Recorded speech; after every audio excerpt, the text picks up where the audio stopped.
খাও রুটি খেবা কি ওপরে চা দোকান আছে রুটি খেবা ঠিক আছে নাও তাহলে রুটি ছুটি ভালো ভালো তাহলে কলাটা খাই খান খান ভালো লাগবো প্রিয় দর্শকবৃন্দ, এই একটি পাগলের মতো দেখছেন, সে পাগল হয়েছে, বউ বাচ্চাকে হারিয়ে বর্তমান পাগল বেশে আছে তিনি।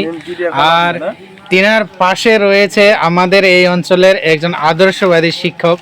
আপনারা হয়তো ইউটিউবেও তিনাকে দেখতে পান, বিভিন্ন কাজে সহযোগিতা করেন এবং গরিব দুঃখী ভাইদেরকে তিনি সাহায্য করেন এবং কিছু যদি খাওয়ার জন্য আবদার জানায় তাহলে সেটাও অবশ্যই দেন তিনি। তো অল্প আগে হয়তো আপনাদেরকে দেখাচ্ছি যে তিনি দুটি কলা এবং অন্য কিছু খাওয়ার জন্য অবশ্যই দিতে আছে। তো স্যার আপনি দেখাবেন না ওটা কি আছে? এখানে নিমকি আছে, নিমকি। আচ্ছা, এই দেখেন কি সুন্দর, ওনাকে খাওয়ার জন্য অবশ্যই নিমকি কিনেছে। তো বন্ধু, এই স্যার যে আপনাকে কলা এবং নিমকি দিল, তো স্যারকে আপনার ধন্যবাদ দিবেন না আশীর্বাদ দিবেন না? ধন্যবাদ, আশীর্বাদ দিবেন। আশীর্বাদ দিন। আচ্ছা, কিভাবে আশীর্বাদ দিবেন? খালি করলেই তো হইব না, হয়তো আশীর্বাদ মনের আশা তার পূর্ণ হোক। আচ্ছা, আপনি কি এই বিষয়ে থাকতে চান না একটু ভালো হইতে চান? না, আমি তো সবসময় ভালো হইতেই চাই।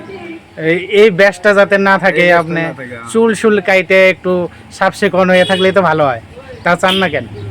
চুলটা কাটা জানা যায়, কারো মানা আছে?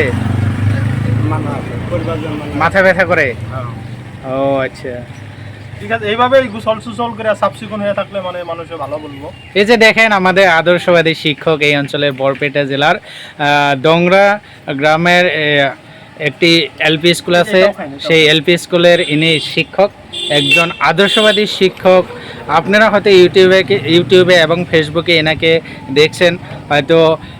কোভিড-19 সময়, যেটা লকডাউনের সময় উনি অনেক মানুষকে সহায় করছেন এবং আগল পাগল যাই দেখেন উনি সন্তুষ্টি হয়ে ওনাদেরকে কিছু খাওয়ান এবং যদি ইচ্ছা হয় পাগলদের তাহলে হয়তো তিনাদের কাছে পয়সা কিছু দাবি জানালে তিনি দান করেন। তো ভাই দেখেন, এই তো দেখতে পাচ্ছেন, হ্যাঁ একদম আমাদের স্যার অত সুন্দর অত ভালো, দেখেন একটা পাগল ভাইয়ের সাথে বসে সে খেতে শুরু করছে।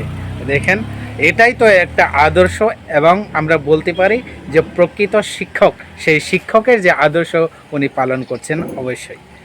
দেখুন, ধন্যবাদ প্রিয় দর্শক বিন্দু, আমি সবুজ আকাশ। এই ভিডিওটি দেখার জন্য এবং অন্যকে দেখার সুযোগ করে দেওয়ার জন্য অবশ্যই শেয়ার করবেন। ধন্যবাদ।